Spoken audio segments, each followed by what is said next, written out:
Reading from Ramayana, King Dasarath's Longing.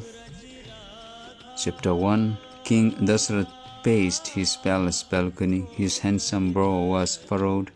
In a pensive mood, he surveyed the scene around him.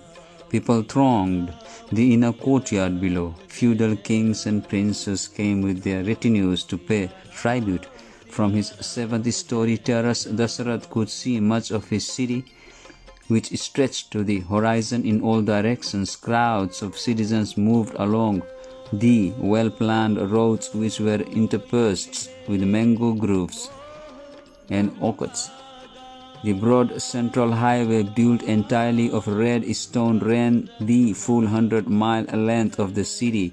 Large white mansions lined that road, with many-colored pennants waving in the breeze on their roofs. The road was sprinkled with perfumed water and strewn with flowers. Above the city, the king could see the golden airplanes of Apsaras, the consorts of the gods. Looking out over his capital Ayodhya, Dasarath was plunged in an ocean of anguish. He entered the palace and walked slowly towards his inner chambers. As he descended the white marble stairs, he heard his priests chanting sacred Sanskrit texts. The sound of mantras mingled with that of drums and lutes being beautifully played by royal musicians. Even that sound, which normally gave him so much joy, could not placate him. The king entered his rooms, leaving his personal guards at the door, declining the food and drinks offered to him by his maidservants. He went over to the large latticed window. He moved aside the silk drapes and continued gazing out at his city. Ayodhya had been constructed by Manu, a son of Surya, the all-powerful sun god. Manu Maharaj had been the first of the kings in Dasarath's line, all of them emperors of the globe. As he thought of his long ancestry, the king only felt more pain. He sighed and turned back into his rooms. Seeing the anxious king, his three queens tried gently to console him. They set him on a large golden couch covered with silk pillows and studded with gems. His senior wife Kaushalya gently massaged his feet, while Sumitra and Kaikeyi fanned him with snow-white charmer whisks. The king sat lost in thought. He looked at the exquisite carving of the gods lining his walls. All his life he had done so much to please those deities. Once he had even gone into a battle against the celestial demons on their behalf. Surely they would help him now. Dasarath silently prayed to them. While the king sat absorbed in his thoughts and prayers, a messenger came telling him that his chief priest, Vasishtha Muni, was now present in the assembly hall. Dasarath had been waiting for this news. He rose up and with the gait of a powerful lion went along the wide palace passageways, his last sword swinging at his side and his gold ornaments jangling as he walked. Near to the hall, he was joined by his chief ministers. All of them were heroes who had been tried in battle, and all were learned and wise. The state ran smoothly under their expert administration. There were no citizens without employment and no criminals left unchecked. The ministers were devoted to Dasarath's service, and as they walked, they considered the problem facing the king. Flanked by his bodyguards and ministers, Dasarath entered his great hall. It vied in splendor with the assembly hall of Indra, the king of the gods. Massive marble pillars rose up to a roof which seemed to reach the sky. Balconies of alabaster and coral worked with gold filigree were gradually tied all around the hall.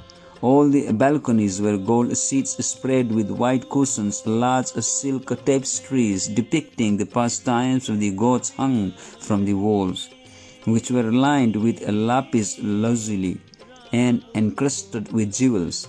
The air was filled with a scent of incense. In the center of the hall sat numerous priests who continuously chanted prayers from the ancient scriptures, invoking the presence of deities. The great Megha drum resounded deeply as Dasarath strode towards his seat. Everyone stood and there was a cry of victory. All glories to Emperor Dasarath. The king, appearing like a god, took his seat on a large throne of refined gold bedecked with brilliant celestial gems. A hush descended on the assembly as Dasarath prepared to speak. Everyone sat in expectation. The citizens knew of the king's worry. They loved him like a father and shared his anxiety. They were grouped in the hall according to their class. At the front were the Brahmins wearing simple cloth and holding the water pots and prayer beads. On one side sat the warriors, their powerful bodies clad in silk and gold ornaments, with long swords hanging from their belts. Near to them were the tradespeople in their colorful dress, and behind them were the servants and workers, all also beautifully adorned. All social classes were represented in that assembly. Dasarath Maharaj looked around the hall, smiling affectionately at everyone, although the king was preoccupied with his worry. No one could detect him in any negligence of laxity in his duties. Seeing him smiling at them, the people felt reassured that Dasarath would find a solution to his problems. They sat awaiting his speech.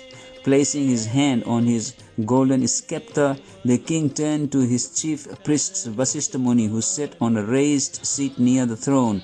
With a powerful voice that boomed around the hall, Dasarath Maharaj addressed the priests. I have called this assembly to settle a great worry of mine.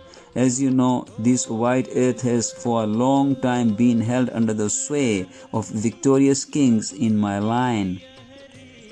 O jewel among sages, is that glorious history about to end?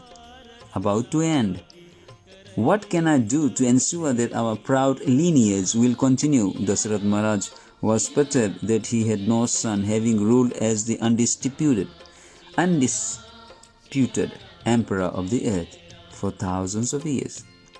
His retirement was now approaching, but there was no one to succeed him. Somehow none of his wives had given birth to a son. The king had called for a full assembly to propose an idea he was considering. He needed the approval of the Brahmanas, and he wanted the consent of his people.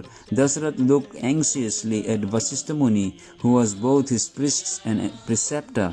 O learned one, you know well the perils that attend the kingdom bereft of a monarch. How can I retire to the forest, leaving this world without a protector? Vasishtha Muni sat surrounded by many other Brahmin sages. His hand rested upon his staff as he listened to Dasarath Maharaj. The sun shone through the carved lattice windows of the hall, covering the king with golden light. Vasishtha Muni, shining with his own mystic power, appeared like a second sun as he replied to the king, O Emperor, I have no doubt that you will soon be blessed with a powerful son who can succeed you. Not long ago I had this told by Sanat Kumar, the immortal sage who roams the universe. A divine arrangement is being worked by the gods, demigods, for your everlasting benefit. Vasishtha lived in a hermitage outside the city. He was frequently visited by wandering sages and mystics. Some days previously, the famous seer Sanat Kumar, who always appeared like a young boy, had spoken with Vasishtha Muni. He told him that soon 4 powerful sons would be born to the emperor, Dasarath. These sons would be divine incarnations appearing to fulfill the purpose of the demigods. Vasishtha Muni continued, the Brahmins have all been praying to the Lord for your sake, O monarch. We have seen auspicious signs in the heavens. It is clear that some great plan of the supreme will be achieved through you. The king felt joy to hear his priest's words. Like his forebears before him, Dasarath had religiously pursued his duties as emperor. Under his benevolent rule, the world enjoyed prosperity and peace. The king desired not only the immediate material enjoyment of his people, but their spiritual well-being as well. He kept everyone on the path of piety and truth, leading them towards freedom from the cycle of birth and death. Seeing all the people as his own children, he was concerned that their happiness would continue after his retirement. He spoke again, "I have been considering the performance of a horse sacrifice for the pleasure of the demigods and Lord Vishnu. O noble sage, will this be successful? Can I satisfy Lord in this way and thereby attain my desired end?" Dasarath knew that nothing could be achieved unless Vishnu, the Supreme Lord, was pleased. Although they controlled the universe, the other demigods were but Vishnu's agents. Many times in the past, the king's ancestors had performed great sacrifices for satisfying the Lord and achieving their purposes. The king now considered this to be his only means of deliverance.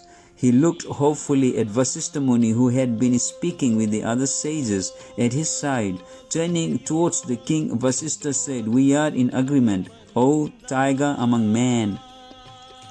Let the sacrifice proceed. We shall immediately prepare a ground on the banks of the Sarayu.